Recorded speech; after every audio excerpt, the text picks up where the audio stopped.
Well, good morning, everybody. Pastor Andy for devotions this morning. I took last week off. I just needed a little bit of break.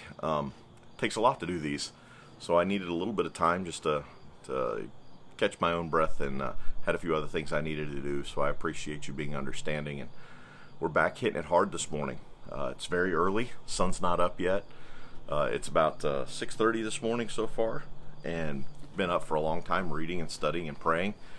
And God showed me something this morning that I want to share with you. I've been reading today in 1 Samuel, and came to a story in God's Word that's pretty popular, pretty well known to most of us, the story of David and Goliath.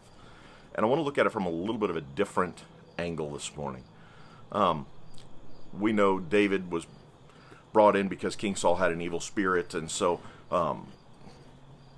he would come and he would play the harp, and the evil spirit would leave. And so then nation of Israel goes to war with the Philistines.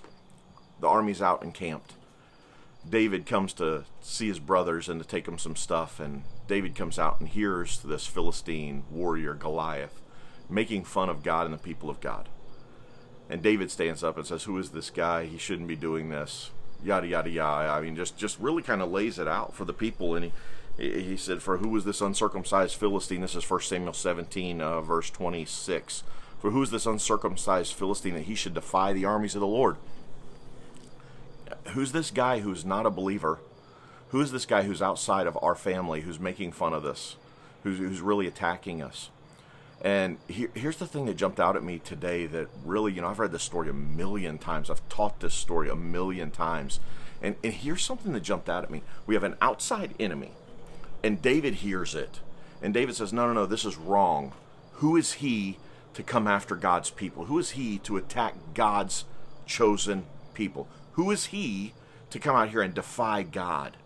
And after David did that was verse 26. Verse 27 says, "And the people answered him in the way, so shall it be done to the man who kills him." Now, here's where it gets interesting. Verse 28. "Now Eliab, his eldest brother," this is David's oldest brother, who should have supported David, who should have been one who said, "Hey, let's go fight this guy." Eliab, his eldest brother, heard when he spoke to the men, and Eliab's anger was kindled against David. His own brother starts attacking him.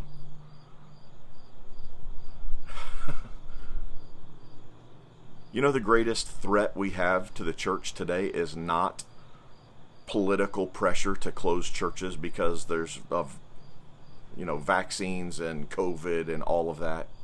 That's not the greatest danger to the church. The greatest danger to the church is not government control. The greatest danger to the church is not even outside the church. The greatest danger to the church is inside the church. Brothers attacking brothers. When I read this morning, I thought, oh my word. Thousands of years later, nothing's changed. It's sad. Eliab should have had his brother's back because his brother was wanting to go further. David was wanting to take a stand. David was wanting to do something for God. But his brother came over in anger. What did his brother accuse him of? Let me read it for you this morning. And he said, Eliab's anger was kindled against David, and he said, "Why have you come down? And with whom have you left those few sheep in the wilderness? I know the presumption and the evil of your heart, for you have come down to see the battle." David, why are you here? Well, let me tell you why you're here. You're here because of the pride that's in your heart. You're here because you want to be a part. You're here to try to make this all about you, to grow your following. You're here to try to make a name for yourself. You're here because you want to see the battle. He accused his brother, who was following God, of pride. Man, when I thought about this, and as I prayed about this morning, God broke my heart for the church. Not just our church, I'm talking about the church as a whole. Churches today are turning on themselves and devouring each other when we should be supporting one another and saying, let's The enemy is outside the walls of the church, not inside the walls of the church. We should be united together, trying to reach the world with the gospel, trying to make a difference in our cities and in our communities, trying to be a community change agent. We are the only hope for America, not a political party, not an elected official. It's the church of Jesus Christ. It's the institution. It's the thing that Jesus shed his blood for. It's the thing that's most precious to him. He loves it. And we can't even get along with one another, and we backbite and fight against each other. David, what are you doing here?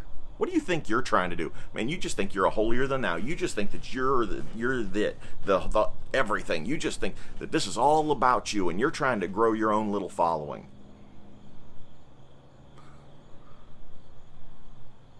Why would we do that to each other? Why do we attack one another when the enemy is outside? Here's why. The enemy is a master manipulator. The enemy is a master deceiver.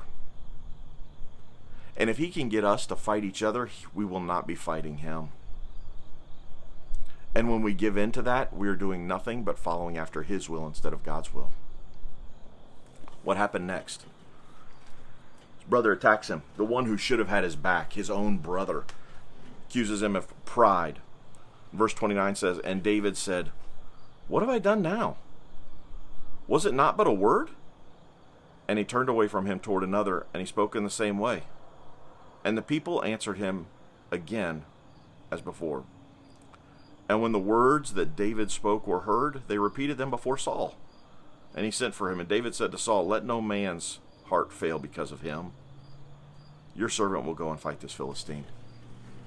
David begins to talk to other people about what's happening. David turns around and says, "What did I do? If I'm in sin, tell me." And he goes he's brought before King Saul. And he says to the king, "Hey, don't worry about this. God's got this. Don't worry about this. Don't you fret over this enemy. Let me deal with it. Let me go, because God will take care of me." He goes on in the story, and we see him say to King Saul, "I fought a lion and I fought a bear. God will deliver. This is no different." And then the king tries to put his own armor, tries to put his way of doing things onto this new young leader, David. And David couldn't do it under the old way of doing things. He had to do it the way God told him to do it. And doing things differently is not wrong. In fact, it's very scriptural. God very rarely did the same thing in the same way twice. In fact, I don't think he ever did the same thing in the same way twice. But when I read this morning, it broke my heart for church in America. We have become so Americanized that we have marginalized Christianity and God. We've brought politics into the church. We've brought American corporate mentality into the church. And then we wonder why we're not effective in reaching the world with the gospel. We wonder why we're not knocking down Goliaths. It's because we're not David. My heart just hurts for the church this morning, because we have brothers and sisters who would rather fight each other than fight the enemy. And I can see God, I can see Jesus in every one of those situations, standing there looking at his children who are fighting each other, and tears running down his face, while the enemy is standing outside the doors of the church laughing. And we wonder why.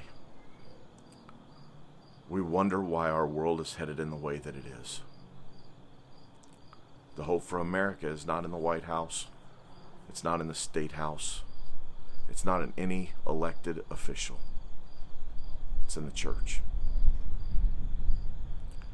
What a master manipulator Satan is to get us as believers to focus on things that don't matter, to distract us from the only thing that really does matter. My heart's broken this morning.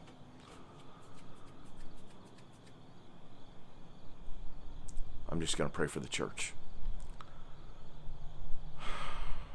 Dad, the church is your body. And yet it seems that in so many parts of your body, the body is warring against the body. We attack one another while the enemy runs rampant, and he wins a victory. Hey, little buddy. Come here, my man. I'm here. Daddy's doing devotions. Come here. You want to say good morning to everybody? Yes. Say good morning. Good morning. It's my buddy. I love you. Look, see Cooper. Yeah. We're just praying. You want to finish praying with Daddy? Okay, let's pray. So God, give strength to your people. Give us the ability to stand for you and to do what's right, even when it's not easy. Because doing the right thing is rarely easy. But it's right. Help us to stand with you. Help us to cast Satan out of our churches. Help us not to fight each other, but to unify to fight the enemy so that we can make a difference in the world today. I love you, Dad. Amen. Hope you guys have a blessed day today.